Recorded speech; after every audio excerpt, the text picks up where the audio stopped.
Welcome to Real World Peaceful Parenting, a podcast for parents that are tired of yelling, threatening, and punishing their kids. Join mom and master certified parent coach Lisa Smith as she gives you actionable, step-by-step strategies that'll help you transform your household from chaos to cooperation. Let's dive in. Welcome to today's episode. Today, I am joined by a very special guest. Valeria is here with us, and you will recognize her beautiful voice. Valeria joined me for episode 164, where we talked about navigating fear and anger in parenting. She's the mother of a 2-year-old and a 5-year-old boy, each a boy, and she reports that they're very strong-willed. And she reached out for some help, and I thought we had a beautiful conversation and coaching session in which we talked about what it means to set limits around what our children are developmentally capable of, how to let go of the guilt, and how to connect before correcting. And a couple weeks since the episode, I reached out to her to see how it was going. And she said she had a massive transformation. And in fact, if I understand correctly, the transformation was so massive, she is now a beautiful member of our Hive community. So I invited Valeria back because I know as the listener, I know that the first episode was incredible for you to sort of listen in on as a fly on the wall. But I also know what takes it a step further is the follow-up where we can dig in and she can tell us how that coaching transformed her parenting and her family. So without further ado, join me in welcoming Valeria to today's episode. Welcome. Thank you, Lisa. How are you? Very glad to see you again. Yes, it's beautiful to be with you and see your face and be together. And I am doing well. Thank you for asking. My son is coming home tomorrow for spring break. Wow. I know. I'm so excited. He's going to be home for a week, sleeping in his bed, hanging out with us, playing with the dog. And it's going to feel like a flashback to high school. So I'm actually giddy. I can't wait to pick him up at the airport. Of course, that's amazing. And I'm sure that you have like a lot of plans for him and for your family to enjoy this vacation. Yes. And he'll be home for Easter too, which will be special. Wow. Yes. Yes. I'm very happy. Okay. So tell me. It really was like amazing. I think that the thing number one that I do is like to trust in the process, because I listened to you and you told me that if you start to be like to work with empathy, a lot of things will change. And in my brain, it was like, yeah, but maybe I'm going to be a permissive parent. We have to deal and to fight with all our past and the way that our fathers teach us how to be. So I remember perfect that my sister from Mexico was visiting us, and he knows perfectly my sons. And I remember that we were like in the table having breakfast, and Mateo, I see a storm coming. Actually, I don't remember why it was the storm. Maybe because he want ice cream to breakfast, something like that.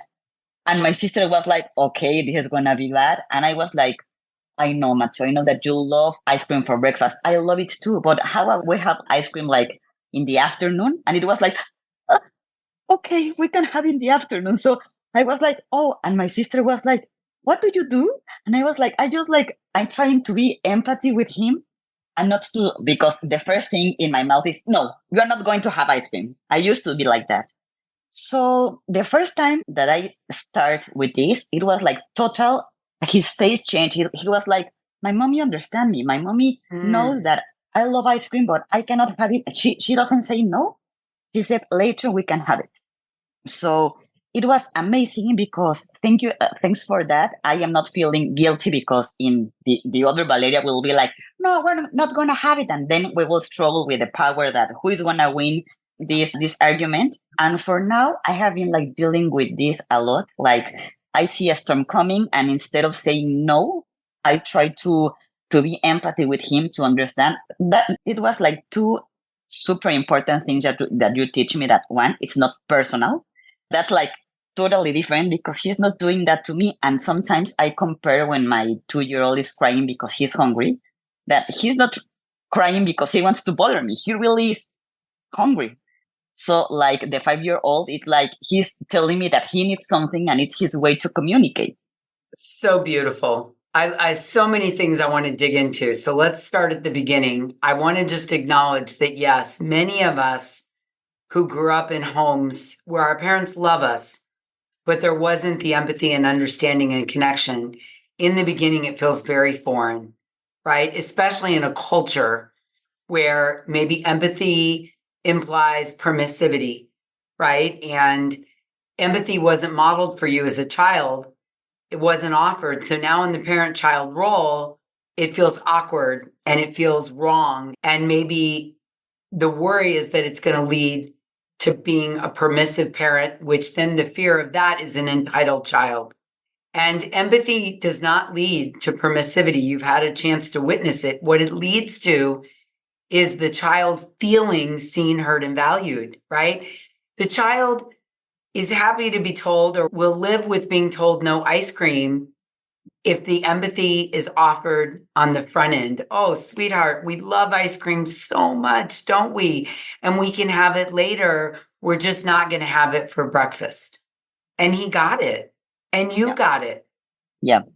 Yeah. And then the other thing I think that's easy to do when you have a 5 and a 2-year-old is adultize the 5-year-old, or at least advance him beyond 5, because in comparison to the 2-year-old, the 5-year-old is so much older and so much more independent.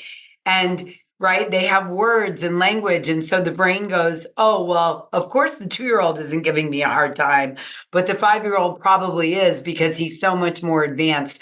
But in reality, let's do the math on this so that we can see this. In reality, a 2-year-old is 8% of the way to a fully developed brain, and a 5-year-old is 20%. I mean, the difference is so small on the scale, right? And I think you kind of got that too in our coaching call. Yes, totally. Because I cannot compare both of them, because their way to ask or to ask for a necessity to be covered, it's totally different. So I just understand that at the end, they want the same, but they have different way to ask it for. Yes. And all humans are that way, right? The way, if you and I are best friends, the way I might ask for support from you might be completely different than the way you might want support from me. And what I've come to realize in all my rotations around the sun is that, or the earth, is that my job as your friend is to figure out how you want support and give it to you in that way, right? That to me makes a good friend. You know what I need. And it is no different with our children. Your 2-year-old and your 5-year-old are each their own souls who've come to earth to have their own experience. And I think part of peaceful parenting is for you as the mom to figure out, to realize that my 5-year-old is going to ask for help in the darndest of ways. And my 2-year-old's going to ask for help in a completely different darndest of ways. And my job as a mom is to show up and give them each the support they need when they're asking for it. Totally. And also, like, to stop fighting for the things. For example, for the ice cream, I was like, no, you will not have it. And Mateo was like, yes, I will have. And we can be like there maybe 30 minutes. And it has changed a lot. The only thing that I struggle sometimes is that sometimes I'm not in the mood.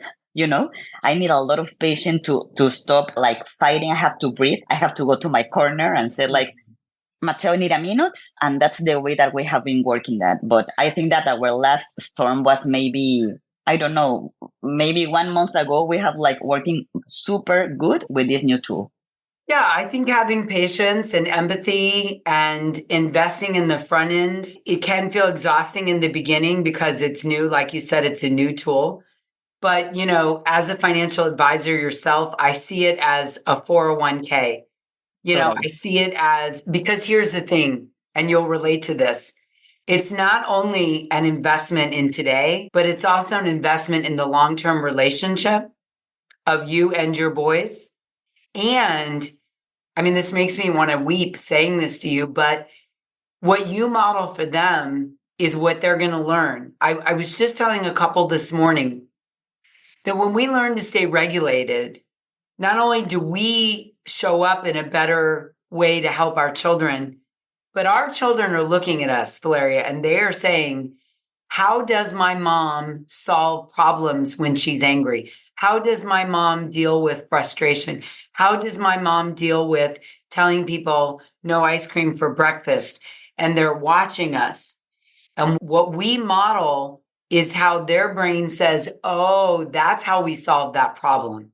Mm. And so we're not only parenting, but we're teaching them how to solve their problems, right? And so it's kind of like the investment that not only pays a return, but a dividend. My husband loves investing in things that give a dividend.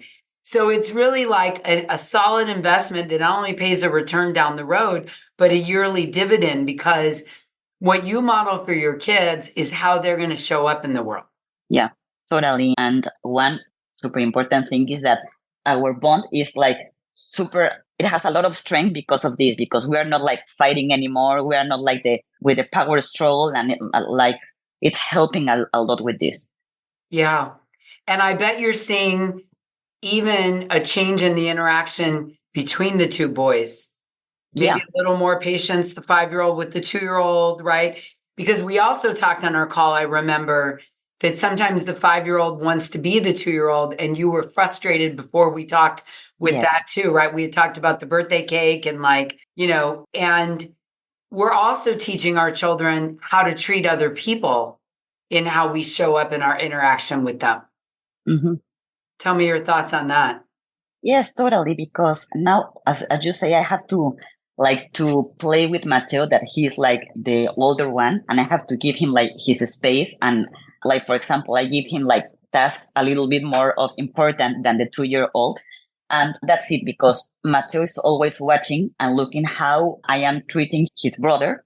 And he's learning about that because, for example, I remember that when I was mad and I yelled at the 2-year-old, I catch Mateo yelling to him because he's watching. He's watching that mommy screams to the younger brother. So they are always watching, always. Yes. And the other thing your 5-year-old is looking for is, now really think about this, listener. Think about this. If you have multiple children, what's happening in Valeria's home is the 5-year-old. Now, this is all happening on a subconscious level because he's 5. Mm-hmm. But mom has the power in the home. Mom is deciding and making the rules. So, one of the things that your son is gauging is mom a dictator or a benevolent leader? Empathy is a benevolent leader, right? We're firm about the rules, but we deliver them with firmness and empathy. But the other thing your son is looking at is, how does the person with the power treat the people beneath them? So as you model kindness and patience, empathy, but firm guidelines, that empowers your 5-year-old to then, when he has the power over his 2-year-old sibling, show up as a benevolent leader rather than a dictator. Wow. And they're learning that. That's right. And he learns it by watching you. He doesn't, it's not osmosis. It isn't like at some age. I mean, all of the kids are born knowing how to cry, eat, poop, pass gas, burp, right? I mean, that's the basics. And all the emotional skills, the emotional intelligence, they learn by watching what we model. Yeah. I mean, it's just how it goes. Yeah. And that's it. They are like all the time watching us. So we have to behave the way that they want to see the world and the way that they want to behave in the world. That's, for example, also my mother was here. I remember one of your episodes about boundaries in our family because it was super fun. Like I was like treating Macho with empathy and my mom was like, he's totally controlling you, like, because she learned to teach me, for example, in the place of fear, that when she made to me that look, or it's like, okay, I'm going to shut up. It's totally different the way that our generation are teaching our kids. Yes. Yes. And I want to share a story with you to support that, if I may. Mm-hmm. So my son, Malcolm, he's 19. He's a freshman in college. And he's going to a really great school. And one of the things they do freshman year is they spend the first semester teaching kids practicing writing skills, college writing skills. And then the second semester, they take a class where they practice presentation skills, which I think is phenomenal. And so this semester, he's taking this presentation class, and the instructor tries to pick interesting topics because it doesn't matter what they're presenting, they're practicing presenting. So he was telling me recently, one of the topics that he had to present on was what makes a great childhood. And of course, this just warmed my heart, And I said to him, well, what did you present on? In the back of my mind, I'm thinking, well, you didn't call me. Why didn't you call me? I'm an expert in this area, right? Mhm. But then I realized he didn't call me because he already knows. So I said, well, what did you present on? What did you say? And he said, well, Mom, I said that what makes a great childhood is when the parents have rules. He said, kids need rules. But he said, but the rules need to be delivered with discipline and not punishment. And they need to be delivered with empathy, understanding, and room for the kid to have a voice. And I was Oh. like, I mean, drop the mic, my work is done, right? I mean, Mhm. now let's review that. So at the end of the day, your kid really doesn't want ice cream for breakfast. I mean, impulsively in the moment, he thinks he does, right? He does. But rules help him grow up learning that we don't eat ice cream for breakfast, right? It turns on the internal compass. And when they're delivered with discipline, not punishing, meaning yelling, attacking the character, trying to set the limit when you're, angry, imposing some harmful threat that attempts to teach the lesson, kids rebel against that, especially strong willed, which you have two of, right? But when we say with a confidence, oh, honey, ice cream is so yummy and let's consider it later. But right now we're going to have eggs or oatmeal. The kid feels loved. He knows what's expected and he knows how to navigate the world. And then letting him have a voice, really connecting with him that the ice cream is yummy and I know you want it, but we're not going to have it right now. It just dissipates the storm. Yes, and you are not saying like the first thing like no. You are saying Right. like, okay, I know you like it, but Right. right now it's time for breakfast. Later we can have it, and that's Right. like totally different. And we're also not saying something like, what is wrong with you? Why would you ask for, right? We're not creating insecurity and doubt. What is wrong with you? Why would you ask we don't have ice cream for, right? We're also not doing that, which is really not helpful to building up the self-confidence and the self-worth in the kid, right? Right. The other thing I think you've done a great job, I want to talk about this for a moment, is you have done a nice job of what's called frustration tolerance, right? When our kids have big emotions, a lot of us are reacting because we can't be comfortable with those big emotions. We don't have a tolerance for our discomfort or our kids. And so oftentimes we either give into the ice cream. You might have said it would have been easy in the back of your mind to say, well, my sister's here and I don't want my kid to melt down and I don't want to be judged. So I'm just going to give my kid the ice cream. Or your mother's there and my mother thinks that my kid's controlling me. So I'm going to really give it to him. What is wrong with you? We're not having ice cream. Go to your room, right? Mm-hmm. But what you did is you stayed in that discomfort. Yeah. I can't tell you how big this is, right? What you're building a frustration tolerance. You're allowing yourself to be in this discomfort. And then you're modeling that for your boys too. Mm. We don't have to impulsively fix everything. There's not an answer. Like sometimes it's like, yeah, we can't give in to the urgency or the impulsivity of wanting ice cream. It's okay to want it and not have it right this second and be uncomfortable with that. Mm-hmm. Talk to me about that. Yes, totally. Because for me, always the easy way is to say, okay, you're going to have ice cream because I don't want to see the storm coming. So I used to be like, maybe yes, the permissive parent because I was scared about the storm. So right now for me, it's like, I am not saying no. I'm just saying like, this is not the moment.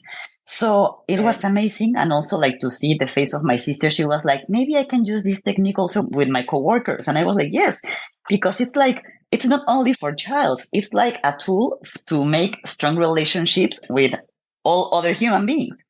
So yes, you are right, because for me, always the easy way was to say, okay, let's do this, but not anymore, because I am trying to model him. As you say, I'm trying to say like, you have a voice. I know what you want. I know that it is delicious, but right now we cannot have it. Yes. And get in the practice of saying, I hear you versus I know, right? I hear you. You voiced it and I heard it. And then I knew, right? Right. Yeah. I say all the time, staying regulated, learning to stay regulated is the rising tide that lifts all boats, right? This works on kids and partners, whether you're co-parenting in the same household or you're in different households, mother-in-laws, sisters, co-workers, the neighbor next door's dog barks all the time, the community people you interact with, right? I mean, it is the rising tide that lifts all boats in our lives. It increases emotional intelligence. Yeah. Right? Learning to stay regulated. This is why 2024 is the year of self-regulation, because we can't raise our emotional intelligence as humans if we're not staying regulated. I mean, that's that's like the foundation of the house. You have to have a strong foundation, and it's learning to stay regulated. Your children are a good place to start because being in that parent-child role is unique, you know? So I think what we're talking about is the intentional practice of learning how to sit with uncomfortable feelings, right? I mean, your sister's there, they're vacationing, it's someone's birthday, your kid asks for ice cream. I mean, I know that you weren't automatically like, oh, joy, right? It's uncomfortable. Like, he's asking for ice cream and people are watching and this is uncomfortable. And it's the intentional practice. This is, listener, what I want you to hear. It isn't that I sprinkled some magic dust or sent some magic dust in the mail to Valeria. It's that she made a commitment to the intentional practice of sitting with the uncomfortable feelings. And when we do this, it's a game changer in all of our relationships because many of us have uncomfortable feelings all day, right? We go to buy something and it isn't in stock, or Starbucks didn't make our coffee right, or there's traffic, or you're stuck behind someone driving slow, or your kids want ice cream for breakfast, or you forgot to take the chicken out for dinner, or your boss piled some more work on your plate. And so it's the recognition of the intentional practice of learning how to sit with those uncomfortable feelings. It is. You're doing a good job. Yeah. Okay. My last question. So I'm just curious, what motivated you to take all of this and then join the Hive? Because I think that we are like we are like a lot of parents struggling with the same. And exactly because you don't feel alone. You feel like in the community that we have kids and we want to improve as a parents. We want to make a difference. We want to make like something different than our parents. I don't know if good or bad they used to do, but I think that we are like a generation that want some change. And there you can have like all the tools and all the help that you can. And especially, you know that you are not alone in this parenthood journey. Yes. Yes. You know, I've been doing a lot of work recently on learning even deeper on the central nervous system. And one of the greatest regulators of the central nervous system back to a neutral state is feeling not alone, is feeling normal. Whatever you're experiencing is normal. I'm not alone and I'm in community. And so I agree with you. I think that being with like-minded parents, learning these tools, practicing, celebrating successes, learning that setbacks are normal, refreshing on the tools, I think it's the greatest investment we can make in our children other than saving for college. But it's an investment that will pay off for generations to come. So I just want to say well done in taking that leap and joining. Thanks to you, Lisa. Yeah, my pleasure. Anything else you want the listener to hear? Just one more, like another tool that you help me or I learned from you is to stay firm and calm. That is totally something super important for my family because sometimes I am firm but not calm, or like calm but not firm. That tool is also helping me a lot because it's like, no, you cannot do it, but like super calm, and it has like make a lot of difference too. I love that. I love that. I want to say that was really my greatest work too, because I was like you. I was firm and loud or calm and permissive, because that's what was modeled for me growing up. Half my family was calm and permissive and half were firm and dominant. And I didn't know what calm and firm looked like. And the invitation was to step into that. And the calm is me and how I'm showing up, which allows me to offer the empathy And the firmness comes from setting the limit ahead of time, never in the heat of the moment, which I've had a couple podcast episodes on that lately. And what I really know to be true is that the calm and firm is the peaceful leader. And that's what I want us all to be. We are the leaders. We have the fully developed brain. You do get to decide whether there's ice cream for breakfast or not, because you have the your kid would be a hot mess if he was making all of his own decisions at 5 years old, right? Mm-hmm. So we're meant to be the leaders, but most of us don't know how to lead from that calm, empathetic, and firm place. And I think that's the switch that got flipped on for you, is how to do that all at the same time well. Calm, firm, and empathetic. Yeah? Mm-hmm. Yeah. That's like, a game changer. Yes, totally. And I'm like, I do not have guilt anymore. So I feel very happy. Yay. I love that, because guilt is the enemy of the effective parent. Guilt breeds more guilt, and it's hard to step into community. It's hard to step into calm. It's hard to add empathy when you're operating from that place of guilt. I love it. I love it. Well done. Well done. Thank you for sharing with us today. I'm grateful to you. People love when they get that part 2 follow-up and they can hear, all the changes that happened. You have a giant smile on your face. I just see a light beaming off of you compared to last time. So well done. And see, this is the power. We did one coaching session, and you had a massive transformation. And now you're going to come to the Hive and learn another skill and apply it and then reinforce it in another skill. And that's the beauty of this whole thing. It's a building block. Yes. Yeah. Totally. Okay. I'll see you inside the Hive. Take care, everyone. Thank you for being here today. And until we meet again, I'm wishing you peaceful parenting. Thank you so much for listening today. I want to personally invite you to head over to thepeacefulparent.com/welcome and sign up for my free Peaceful Parenting mini course. You'll find everything you need to get started on the path to peaceful parenting just waiting for you over there at www.thepeacefulparent.com/welcome. Can't wait for you to get started. Thanks for listening to Real World Peaceful Parenting. If you want more info on how you can transform your parenting, visit thepeacefulparent.com. See you soon.